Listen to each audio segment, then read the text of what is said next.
Hi guys, pinch the taste with Sukanya ಚಾನಲ್ಗೆ ಸ್ವಾಗತ. ಇವತ್ತು ಮನೆಯಲ್ಲಿ ನಾನು ಎಗ್ ಕರಿನ ಮಾಡ್ಕೊಂಡಿದ್ದೀನಿ. ಎಗ್ ಕರಿ ನಮ್ಮ ಮನೆಯಲ್ಲಿ ಎಲ್ಲರಿಗೂ ತುಂಬ ಇಷ್ಟ. ಸೊ ಅವಾಗವಾಗ ನಾನು ಮಾಡ್ತಾ ಇರ್ತೀನಿ. ಈ ಎಗ್ ಕರಿ ಪೂರಿ ಜೊತೆಗೆ ಮತ್ತು ಚಪಾತಿ ಜೊತೆಗೆ ತುಂಬ ಟೇಸ್ಟಿಯಾಗಿರುತ್ತೆ. ಹಾಗೆ ಇದನ್ನು ರೈಸ್ ಜೊತೆಗೆ, ರೊಟ್ಟಿ ಜೊತೆಗೆ ಮತ್ತು ಪರೋಟ ಜೊತೆಗೆ ತಿನ್ಬೋದು. ನಾನು ಮಾಡಿರೋ ರೆಸಿಪಿ ಕೂಡ ಒಂದ್ಸಲ ಟ್ರೈ ಮಾಡಿ. ಬನ್ನಿ ಇವಾಗ ಮಾಡೋದು ಹೇಗಂತ ಹೇಳ್ಕೊಡ್ತೀನಿ. ಮೊದಲನೇದಾಗಿ ನಾನಿಲ್ಲಿ ಒಂದು ಪಾತ್ರೆಯಲ್ಲಿ ನೀರನ್ನು ನೆಕ್ಸ್ಟ್ ಸ್ವಲ್ಪ ನೀರು ಹಾಕಿಬಿಟ್ಟು ಇದನ್ನು ನಾನು ಪೇಸ್ಟ್ ಮಾಡ್ಕೊಳ್ತೀನಿ.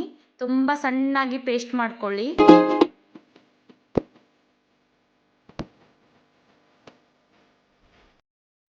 ನೆಕ್ಸ್ಟು ನಾನು ಮಿಕ್ಸಿ ಜಾರಿಗೆ 125 ಗ್ರಾಮ್ ಕೊಬ್ಬರಿ ತುರಿಯನ್ನು ತೆಗೆದುಕೊಂಡಿದ್ದೀನಿ. ಮತ್ತು 3 ಹಸಿಮೆಣಸಿನ್ಕಾಯಿ ತೊಗೊಂಡಿದ್ದೀನಿ. ಕೊಬ್ಬರಿ ಜಾಸ್ತಿ ತೊಗೊಳಿಕ್ಕೆ ಹೋಗಬೇಡಿ, ತುಂಬ ಕೊಬ್ಬರಿ ಆದರೆ ಟೇಸ್ಟ್ ಕೊಡೋಲ್ಲ. ಸೊ ಇವಾಗ ಸ್ವಲ್ಪ ನೀರು ಹಾಕಿಬಿಟ್ಟು ಅದನ್ನು ಕೂಡ ನಾನು ತುಂಬ ಸಣ್ಣಾಗಿ ಪೇಸ್ಟ್ ಮಾಡ್ಕೊಳ್ತೀನಿ. ನೋಡಿ ಈ ಥರ.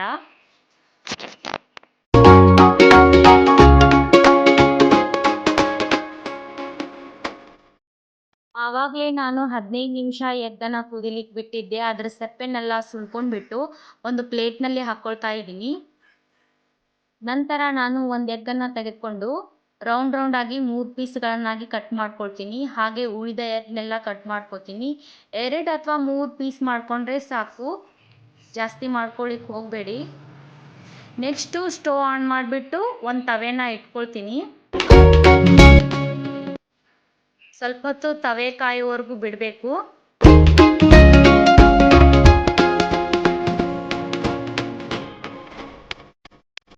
ಇವಾಗ ತವೆ ಕಾದಿದೆ. ಇದಕ್ಕೆ ನಾನು 1 ಸ್ಪೂನು ತುಪ್ಪವನ್ನು ಹಾಕ್ಕೊತೀನಿ. ಆಮೇಲೆ ಎಗ್ನ ಹಾಕ್ಕೊಳ್ತಾ ಇದ್ದೀನಿ. ನೆಕ್ಸ್ಟು ನಾನು 1 ಸ್ಪೂನ್ ಎಣ್ಣೆ ಕೂಡ ಹಾಕ್ಕೊಳ್ತಾ ಇದ್ದೀನಿ.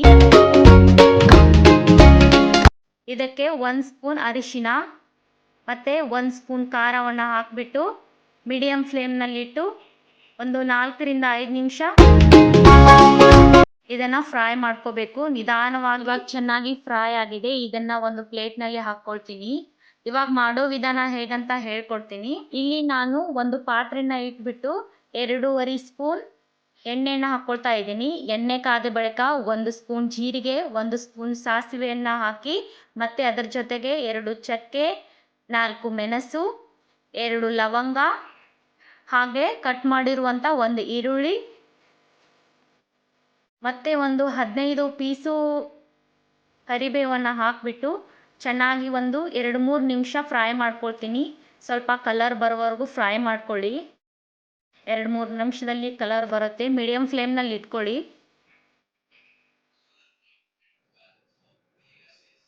ನೋಡಿ ಇವಾಗ ಫ್ರೈ ಆಗಿದೆ ಚೆನ್ನಾಗಿ. ಇದಕ್ಕೆ ನಾನು 1 ಸ್ಪೂನ್ ಅರಿಶಿನವನ್ನು ಹಾಕ್ಕೊಳ್ತಾ ಇದ್ದೀನಿ.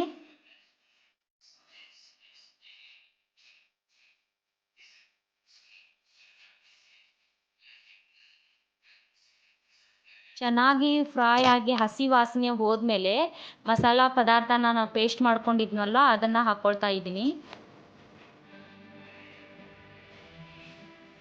ಕೊಬ್ಬರಿ ತುರಿಯನ್ನು ಪೇಸ್ಟ್ ಮಾಡ್ಕೊಂಡಿತ್ತಲ್ಲ ಅದು ಕೂಡ ಹಾಕ್ಕೊಳ್ತಾ ಇದ್ದೀನಿ.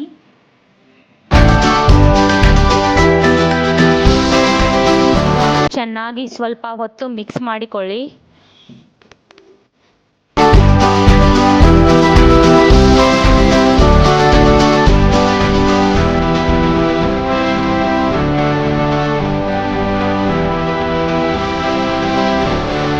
ನಾನು 2.5 ಸ್ಪೂನ್ ಖಾರವನ್ನು ಹಾಕ್ಕೊಳ್ತಾ ಇದ್ದೀನಿ. ರೆಡ್ ಚಿಲ್ಲಿ ಪೌಡರ್,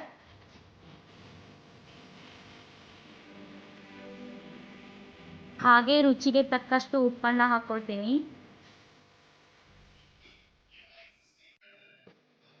ನಂತರ ಇದನ್ನೆಲ್ಲ ಮಿಕ್ಸ್ ಮಾಡ್ಕೊಳ್ತೀನಿ.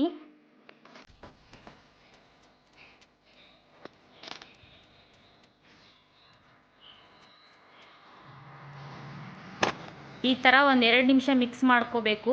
2 ನಿಮಿಷ ಮಿಕ್ಸ್ ಮಾಡ್ಕೊಂಡಾದ್ಮೇಲೆ 1 ಗ್ಲಾಸ್ ನೀರನ್ನು ಹಾಕ್ಕೊಳ್ತಾ ಇದ್ದೀನಿ. ಇವಾಗ ನಾವು ಮೀಡಿಯಮ್ ಫ್ಲೇಮ್ನಲ್ಲಿ 10 ನಿಮಿಷ ಬೇಯಲಿಕ್ಕೆ ಬಿಡಬೇಕಾಗತ್ತೆ.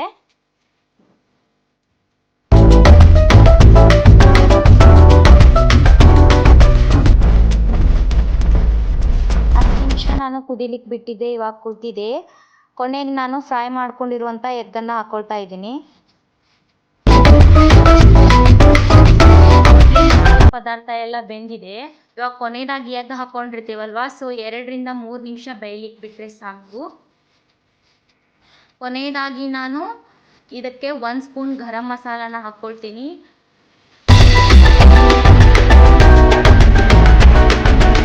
ಹಾಗೆ 1 ಸ್ಪೂನ್ ಎಗ್ ಮಸಾಲ ಹಾಕ್ಕೊಳ್ತೀನಿ. ನಾನು ಮಸಾಲ ಕೊನೆಯದಾಗಿ ಹಾಕ್ಕೊಳ್ತಾ ಇದ್ದೀನಿ, ಯಾಕಂದರೆ ಟೇಸ್ಟ್ ತುಂಬ ಚೆನ್ನಾಗಿ ಬರುತ್ತೆ. ಇವಾಗ ಎಗ್ ಕರಿ ಚೆನ್ನಾಗಿ ಬೆಂದಿದೆ. ಇನ್ನೂವರೆಗೂ ಯಾರೆಲ್ಲ ನಮ್ಮ ಚಾನಲ್ಗೆ ಸಬ್ಸ್ಕ್ರೈಬ್ ಮಾಡ್ಕೊಂಡಿಲ್ವೋ ಸಬ್ಸ್ಕ್ರೈಬ್ ಮಾಡಿ, ಮತ್ತು ಲೈಕ್ ಮಾಡಿ, ಮತ್ತು ಶೇರ್ ಮಾಡಿ, ಕಮೆಂಟ್ಸ್ ಮಾಡಿ. ಹಾಗೆ ಎಗ್ ಕರಿ ಒಂದ್ಸಲ ಟ್ರೈ ಮಾಡಿ. ಯಾರೆಲ್ಲ ನನ್ನ ವಿಡಿಯೋನ ನೋಡ್ತಾ ಇದ್ದೀರೋ ಅವರೆಲ್ಲರಿಗೂ ಥ್ಯಾಂಕ್ ಯು ಸೋ ಮಚ್.